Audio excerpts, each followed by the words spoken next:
बाजार और mutual fund industry का 20 साल से ज्यादा लंबा गहरा अनुभव रखने वाले व्हाइट ऑक कैपिटल के सीईओ आशीष सोमैया साहब हमारे साथ कार्यक्रम में हो चुके हैं शामिल। और इससे पहले आप 8 साल तक मोतीलाल ओसवाल म्यूचुअल फंड के एमडी सीईओ के तौर पर भी कामकाज कर चुके हैं। और आपने डिग्री हासिल की है पुणे यूनिवर्सिटी से, और वो है bachelor of engineering polymer sciences में। और साथ ही NMIMS मुंबई से आपने मैनेजमेंट में MBA की डिग्री भी हासिल की है। आइए आशीष सर का करते हैं स्वागत। सर गुड मॉर्निंग, बहुत बहुत स्वागत है आपका, धन्यवाद समय देने के लिए। इस बार बड़े लंबे समय बाद आपसे मुलाकात हो रही है। सबसे पहले तो सर बाजार से पहले अपने हालचाल बताएं, सब ठीक? एब्सोल्युटली बढ़िया, thank you Anil ji, thank you. थोड़ी रिकवरी आई है, मार्केट का मूड माहौल भी ठीक होता हुआ दिखा है, लेकिन ये बीच बीच में ना ब्रेक लगते जाते हैं, गाड़ी थोड़ी अटक अटक के रुक रुक के चल रही है हमारी बाजार की। क्या लग रहा है सर, क्या व्यू बन रहा है बाजार को लेकर आपका? Anil sir, I think definitely एक तरीके से राहत मिली है। जैसे मैं अजय बग्गा सर को भी सुन रहा था FII फ्लोस को लेकर के, और मुझे भी ऐसा लगता है कि जो AI ट्रेड एक तरफा चल रहा था, कोरिया में वॉलेटिलिटी आने की वजह से और US में भी हाइपर स्केलर्स के स्टॉक्स के करेक्शन की वजह से, मुझे ऐसा लगता है कि एक तरफ से एक हेडविंड जो थी, जिसके ऊपर हमने पहले भी चर्चा की है, ये जो AI का पूरा ट्रेड है, AI का US का परफॉर्मेंस है, अदर एशियन कंट्रीज का परफॉर्मेंस है, ये रिलेटिवली हमारे लिए एक तरीके से हेडविंड बनता जा रहा था। और इसमें एक तरीके से थोड़ा कूल ऑफ या कम से कम थोड़े सवालिया निशान उठने की वजह से रिलेटिवली मुझे लगता है कि हमारे लिए ये बेटर सिचुएशन है। और इसकी वजह से शायद FII फ्लोज में भी कहीं ना कहीं पे हमारा जो मैसिव अंडर परफॉर्मेंस हुआ है, और जो रिलेटिव रुपये का depreciation plus massive under performance, इससे जो रिलेटिव वैल्यूएशंस जो हैं, ये थोड़े काफ़ी हद तक रेक्टिफाई हुए हैं।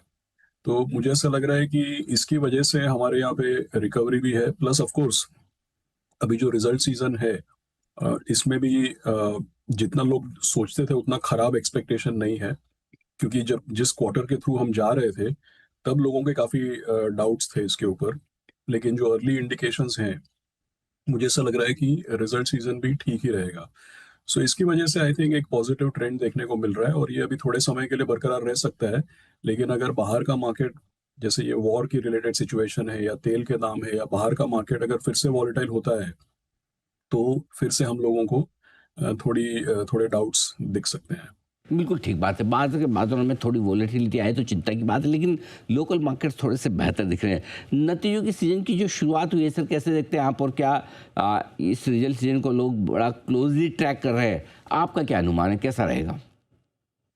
सो एक्चुअली अनिल जी, जो भी क्वालिटेटिवली या जो इनफॉर्मल इंडिकेटर्स या जो भी हम लोग अर्ली डेटा देखते हैं या लीडिंग इंडिकेटर्स देखते हैं, उससे तो ऐसा लग रहा है कि पॉजिटिव ट्रेजेक्टरी पे ही रहेगा। हमेशा कुछ ना कुछ चीज़ों के ऊपर लोगों की चिंता रहती है, जो हेडलाइन सेक्टर्स है उसके ऊपर, जैसे बड़े बैंक्स हैं या टेक कंपनीज एक्सेट्रा हैं। लेकिन ओवरऑल अगर आप देखें, स्मॉल कैप, मिड कैप या ब्रॉडर मार्केट की अगर बात करें, तो पॉजिटिव एक्सपेक्टेशन रहेगा। इसलिए मैंने बताया कि भाई, जब अप्रैल मई में हम थे, तब ऐसा लग रहा था कि ये क्वार्टर खराब ही जाएगा। लेकिन पिछले थोड़े थोड़े दिनों में जो लीडिंग इंडिकेटर्स देखने को मिले या रॉ डेटा देखने को मिला है, उससे ऐसा लगता है कि पॉजिटिव हो सकता है। ठीक बात है। अब रहा सवाल कच्चे तेल का, क्या लगता है सर, $80 के आसपास ही रहे तो ठीक है, इसमें कोई बहुत टेंशन वाली बात तो नहीं? अनिल सर, अगर आप ये पूरा का पूरा फरवरी 27 के बाद से लेकर के वॉर का जो माहौल अगर आप देखें, तो थोड़े दिन को अगर आप एक्सक्लूड करें, ज़रूर 120, 125, 130 बड़े बड़े नंबर्स हमने देखे। लेकिन हिस्टोरिकली यही देखा गया है, अगर आप 2008 का एग्जाम्पल लें, तो $145 पे हमने देखा। 2010, 11, 12 काफ़ी समय ऐसा था जहाँ पे $95 to $100 तेल का दाम था। 2018 में भी $90 था। 2022 में $129 था। लेकिन ये तेल की जो हिस्ट्री है कि भाई, जब भी तेल का दाम बढ़ता है, तो काफ़ी तेजी से उतना ही डिमांड डिस्ट्रक्शन होता है। हाई प्राइसेस पे, जैसे कमोडिटी के लिए ऐसा बोला जाता है कि the cure for high price is high price. तो डिमांड डिस्ट्रक्शन भी होती है, सामने सप्लाई भी आने लगती है, लोग ऑल्टरनेट्स की तरफ भी अपना झुकाव बढ़ाते हैं। तो कुल मिला के तेल को देख करके ऐसा ही देखा गया है कि भाई, जितनी बार भी दाम बढ़ता है, उसके बाद एक भारी गिरावट या करेक्शन या क्रैश देखने को मिलता है। इसलिए थोड़े दिनों को छोड़ के कंटिन्यूसली अगर आप देखें, तो तेल के दाम में बहुत ज़्यादा उछाल नहीं आया है, जब भी बाहर ये स्ट्रेट ऑफ हॉर्मस वगैरह को लेकर के वॉलेटिलिटी थी। और तो हमने हमारे जितने भी डिस्कशंस हुए हैं, जो वित्तीय सलाहकार हैं, निवेशक हैं, हमने सबको यही गाइड किया है कि भाई तेल की ये हिस्ट्री रही है। जब भी कोई जियोपॉलिटिकल टर्बुलेंस होता है, एक बार के लिए दाम स्पाइक होता है, लेकिन हर स्पाइक के बाद एक भारी करेक्शन देखने को मिलता है। तो ये मुझे ऐसा लगता है कि कंट्रोल में रहेगा। ज़रूर बीच में ऐसे वॉलेटाइल स्पाइक्स आते हैं, लेकिन ऑन एन एवरेज मुझे नहीं लगता है कि कोई बहुत ज़्यादा सताएगा हमको। ज़्यादा डरने और चिंता करने की बात है नहीं। बढ़ता ज़रूर है लेकिन गिरने में भी बहुत ज़्यादा पीछे नहीं रहता। ये आपके लिए। अब आइए सर आईटी सेक्टर पर आपसे राय लेना चाहता हूँ। टॉक ऑफ द टाउन है और स्ट्रॉन्ग ओपिनियन भी है लोगों की पैसा लगाने या नहीं लगाने को लेकर। अब जो नतीजे आए हैं अभी फ़िलहाल 2 ही आए हैं और जिस तरह का मूड माहौल ग्लोबल और लोकल है, क्या लगता है आपको आप खरीदेंगे आईटी शेयर या नहीं?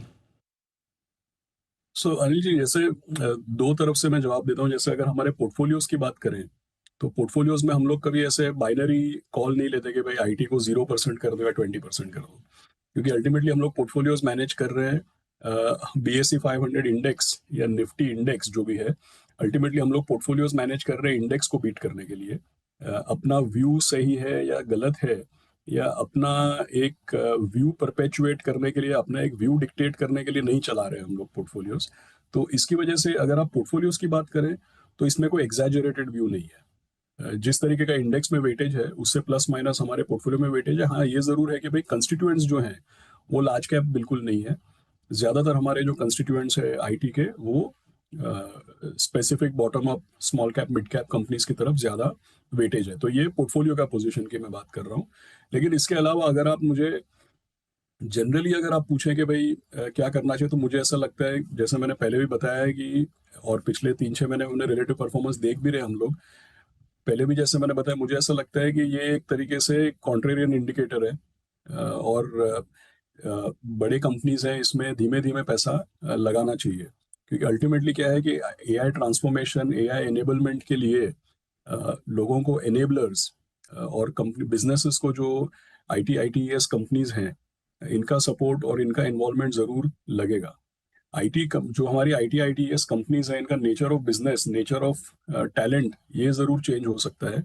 लेकिन इनकी जो रेलेवेंस है, या इनके जो पार्टनरशिप्स हैं, या बिजनेस लेवल अंडरस्टैंडिंग्स हैं, या जो लॉन्ग हिस्ट्री है, ये मुझे लग रहा है अल्टीमेटली एक एसेट साबित होगा इनके लिए, एआई ट्रांसफॉर्मेशन और एआई एनेबलमेंट करने के लिए।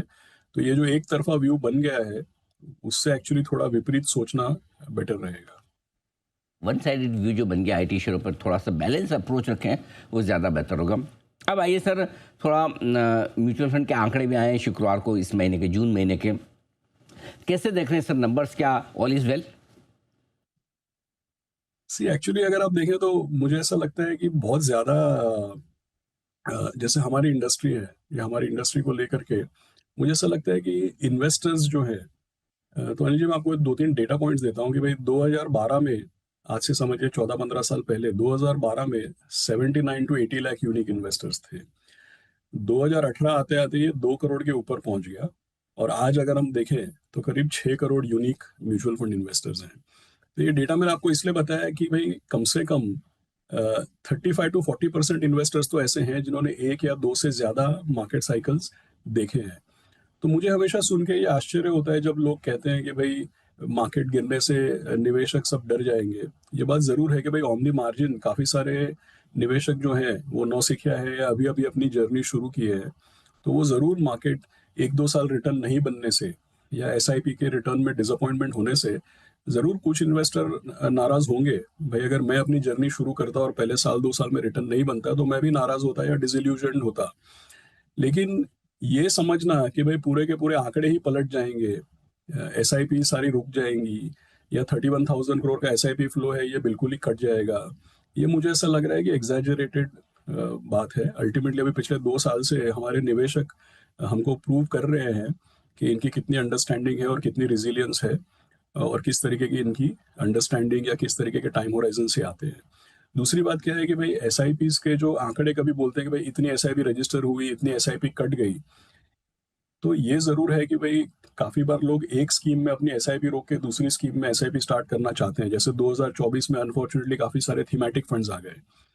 अब थीमेटिक फंड्स में रिटर्न नहीं बनने पे काफ़ी सारे लोग ऐसे हैं जो वहाँ की एसआईपी रोक के डाइवर्सिफाइड फंड में जाना चाहेंगे, या मल्टी कैप फंड में जाना चाहेंगे। तो क्या है कि इसके अंदर का जो माइक्रो डेटा है, इसमें काफ़ी न्यूआंसेस हैं। और होता क्या है कि हेडलाइन को देख करके काफ़ी सारी कमेंट्री आ जाती है। कुल मिला के मुझे ऐसा लगता है कि पिछले 2 साल का एक जो टफ फेज़ था, वो तो लोगों ने देख लिया। ज़रूर कुछ लोग अपनी पेशेंस खोते हैं, लेकिन आगे जा कर के तो इन लोगों को बढ़िया रिवॉर्ड्स देखने को मिलेंगे। क्योंकि ये मार्केट का चलन है कि भई हर 2-3 साल, अगर 2-3 साल मार्केट रिटर्न नहीं बनाएगा, तो आगे कहीं न कहीं आपको एवरेज करके देगा। सो मुझे ऐसा लगता है कि यहाँ से अगर ये 3-6 महीने और निकल जाते हैं, तो आगे जाकर के नंबर्स और बढ़ेंगे और म्यूचुअल फंड्स और कैपिटल मार्केट्स का ओवरऑल पार्टिसिपेशन जो है उसका डायरेक्शन और ट्रैजेक्टरी पॉजिटिव रहेगा। बात आने वाले समय में 2-3 सालों में रिटर्न इसलिए भी बनने की उम्मीद है कि पास्ट 2 साल काफ़ी ढीले रहे। ये बताएं सर, ऐसे में क्या कुछ पसंद है आपको? कहाँ निवेश करना पसंद करेंगे और कौन से सेक्टर्स और थीम्स आपको अच्छे लगते हैं? Sunil ji, I think market जो है हमेशा इस तरीके का जो सिनेरियो होता है, उसके बाद मार्केट हमेशा एक रोटेशन या जो चीज़ें ओवर ओन्ड हैं वर्सेस जो चीज़ें अंडर ओन्ड हैं, इसमें ज़रूर एक रोटेशन देखने को मिलता है। तो मुझे ऐसा लगता है कि पिछले 2-3 साल की जो तेज़ी थी, इसमें से जो बरकरार रहेगा वो तो ज़रूर ये मैन्युफैक्चरिंग, डिफेंस, ये सारे सेक्टर्स जो हैं, ये ज़रूर बरकरार रहेंगे। लेकिन इसके अलावा अगर आप देखें तो मुझे ऐसा लगता है कि कंज़म्पशन है या प्राइवेट सेक्टर बैंक्स हैं, जैसा हमने आईटी को एज़ अ कॉन्ट्रा प्रेज़ेंट किया, लेकिन ये भी तो पहली बात तो ये है कि भई सेक्टर्स में रोटेशन हो सकता है, इसलिए पास्ट विनर्स के बजाय डाइवर्सिफाइड फंड्स में रहें तो ज़्यादा बेटर रहेगा। जैसा हमने बताया कि हम लोग हमेशा पोर्टफोलियो इंडेक्स को बीट करने के लिए पोर्टफोलियो कंस्ट्रक्ट करते हैं। कोई फेवरेट सेक्टर्स को लेके नहीं चलते, और ख़ासकर अभी का जो माहौल है, जहाँ पे रोटेशन दिख सकता है हम लोगों को, जैसे डोमेस्टिक फ्लो के बजाय एफआईआई फ्लो अगर बढ़ने लगता है या स्टेबलाइज़ होता है, उससे भी प्रेफ़रेंसेस मार्केट के चेंज होते हैं। और दूसरी बात ये है कि पास्ट में अगर आप म्यूचुअल फंड्स की भी बात करें, तो लोगों ने बहुत पैसा सेक्टर फंड्स, थीमैटिक फंड्स में लगाया है। वहाँ पे भी उन लोगों को डाइवर्सिफाइड या मल्टी कैप फंड्स में निवेश करना बेटर रहेगा। परफेक्ट। तो ये है आपके लिए निवेश करने के लिए आज से बेहतरीन स्ट्रेटजी। आशीष सर, बहुत बहुत धन्यवाद, आपका समय दिया, आपने विस्तार से बाजार के डायरेक्शन पर बातचीत की। Thank you so much sir.